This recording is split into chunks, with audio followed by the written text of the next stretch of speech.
Hello, my name is Janie. I'm from Move to Heal, and this is a very vulnerable video of me while I'm making it while I'm having a relapse, flare up of all my symptoms. And this video is going to be about loneliness and invisibility.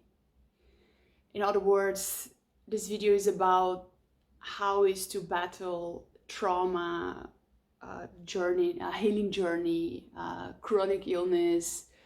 I have complex PTSD and few chronic illness too. And how is to battle that, feeling lonely, even when you have a lot of people who love you, or some people or someone who are there for you, but they don't really understand. Yeah, so my story is probably going to be a long video, I don't know, so watch until it suits you. It's both for me for the first time, very difficult for me to go out there to put my face and talk about it. So thank you for listening, for seeing it. You're helping me too. And hopefully I'll help you at home and others that feel the same but think they are alone, to feel embraced, to feel like you're not alone, to feel listened, seen, understood. I think that's something that's really difficult. So in a nutshell, my story. Tell me in the comments below if you want me to make a video. It's gonna be big about my own story and how I made Move to Heal and became the person I am, helping other people to release, to heal with somatic things, with somatic practices. But anyway, here we go, my story. I have complex trauma. I have developmental trauma from childhood. I grew up in an extremely dysfunctional family. Without a father. My father left my mother pregnant. My mother was very negligent and abusive to me. And I grew up in poverty and violence, and have a list of traumas in the basket there. But I never really thought that it was much of a big deal, because of course I've been invalidated. What happened to me, I grew up to learn that I'm second best, that my feelings don't matter, and that there's people out there much worse than me. So I should be grateful for what I had, even though it was shit. But I had a burnout about 3 years ago, and that's when I had, for the first time, I go to psychologists for about 12 years now, I think, or even more. And that was the first time that a psychologist told me, Janie, I don't think it's the burnout anymore. I think the root, or I think the main issue is trauma, and you have to deal with that. So that was the first time I even learned about complex PTSD and everything. And then I went to a trauma clinic. But yeah, I've been suffering for the last 3 years with more than 50 symptoms on a daily basis. Now it's getting better finally, but it's been a very rough road. Yeah, at the beginning, the first year, I could barely walk to the toilet from my bed. I didn't have energy for anything. I had a chronic fatigue, chronic pain in my whole body. I have, it's a long list. Light sensitivity, sound sensitivity, nausea, dizziness constantly 24/7, lightheadedness, brain fog, trying to remember by closing my eyes, and a lot of other symptoms in my whole body that, that's when I entered this world of somatics. After I tried everything, I went to all the doctors in the Netherlands, and my house doctor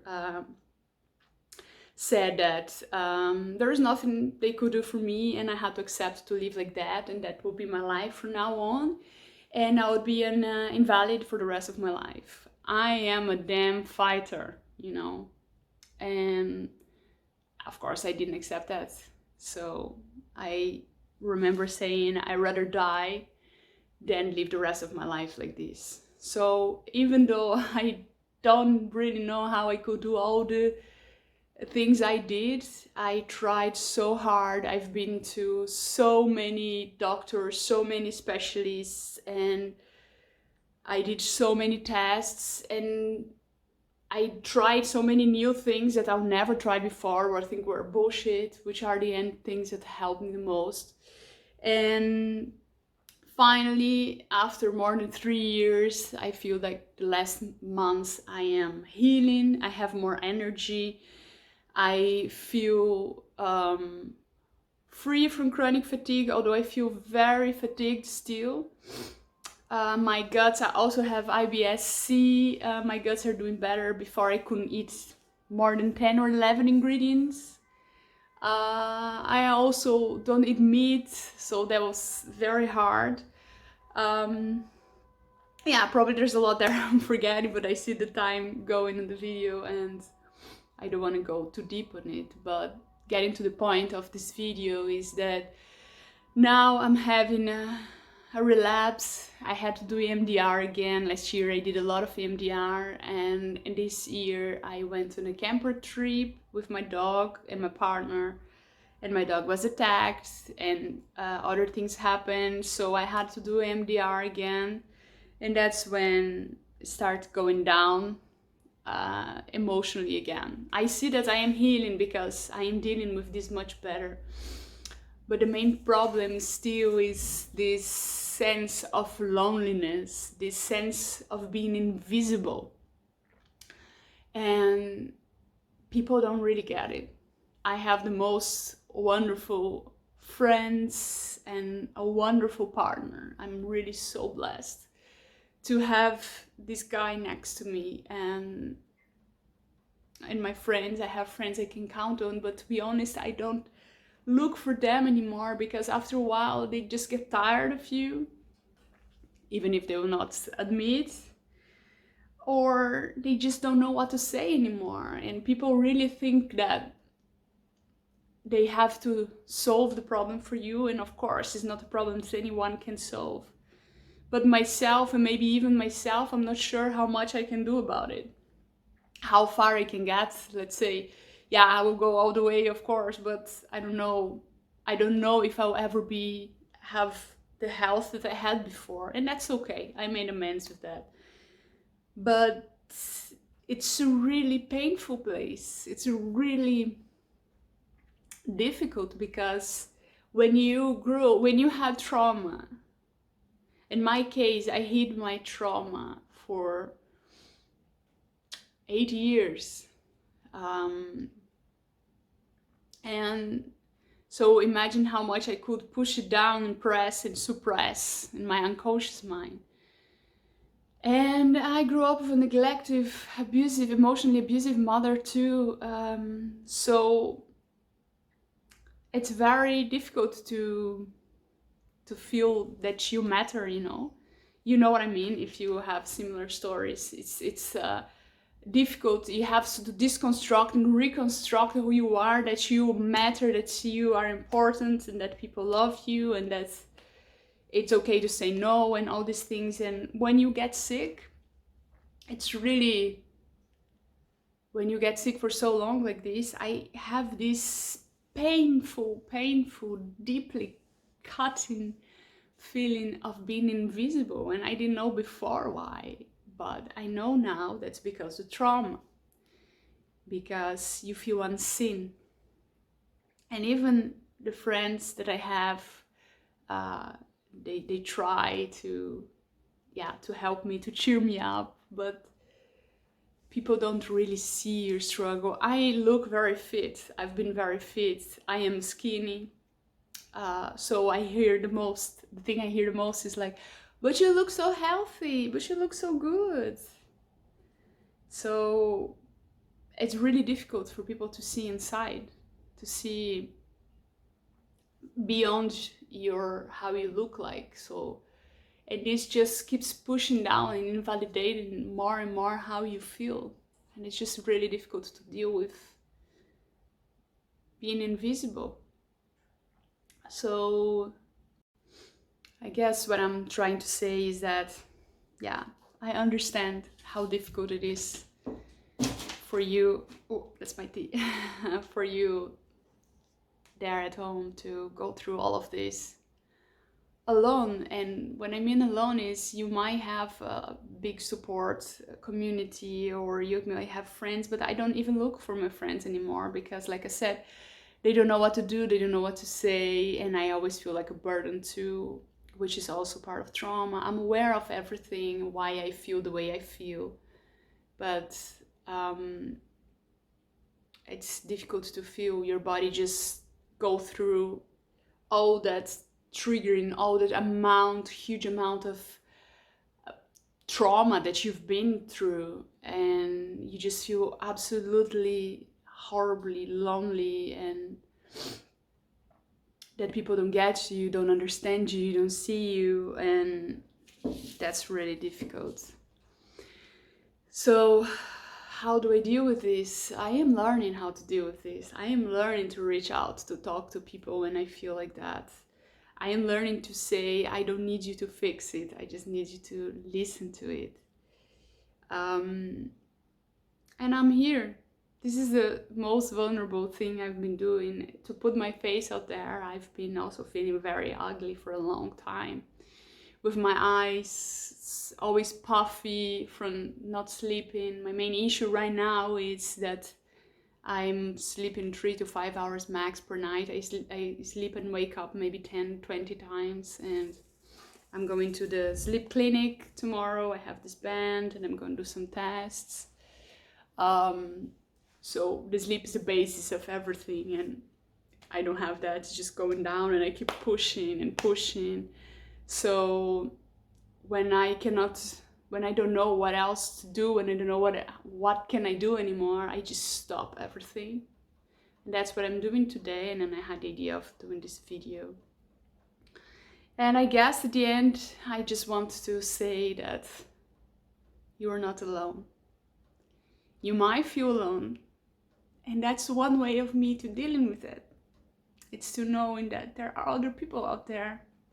And I hope that my video can reach you and you can feel my hug through the screen. And somehow I'm soothing myself by doing this video, so thank you for watching. I wish you all the best, and I hope somehow I can help you with my videos. And Christmas is coming, and that can be very triggering for some people in general with family related issues, strain, which is me. And also my biggest trauma was one day before Christmas, so it's really difficult for me. So all my emotions are all coming out, and the more I feel, the less I feel understood, the less I feel seen, the more I feel like an outcast. And all I do is to stop everything and ground myself, come back by doing meditation or lying down with my legs up, just lying down on the ground, really grounding myself, literally doing breathing and talking, putting it out, doing videos, or being open on Instagram. I'm very open on my account, Move to Heal, on Instagram. It helps me to deal with all of this. So thanks for listening. I hope this video made you feel a bit less lonely. I'm feeling better already. I feel a bit of warmth in my heart, and it's tough, but I'll tell you what I always tell my clients. Life is unfair. Bad things happen to good people. Bad things happen to children every day. And it's up to us to work on it. Nobody's gonna do it for us. But sometimes we need a little give up. one day, couple days, a week max. And it's not really give up, but a surrender moment to say, or how I like to call it, fuck this shit, and just do nothing. There's nothing you can do about it, and do nothing. Just breathe and be, and then get up and continue again. And fight for yourself. Especially if someone like me, you probably did put everyone before you your whole life. So now is your time. And sometimes there's not much we can do about it, and just let it run its course. And that's what I'm going to do too. Using the tools that I know now, I know I can take care of myself. I'm not afraid of dissociating anymore. And being kind. Be kind to yourself, because if you get here where I am, it means that you are also very hard on yourself. So we all have sort of the same package, different ingredients, but the package is quite similar. So sending you a lot of love and gratitude. Stay strong, and if you cannot stay strong, don't. Just do whatever feels good for you, but keep going. Thanks for watching. Let me know in the comments what you would like me to talk about the next video. I will try to do this more. This is very hard for me, but I feel that's my call right now, to put my face out there and just start spreading my truth and helping others and myself on the way. Thank you. You're not alone. You might feel lonely, but you're not alone.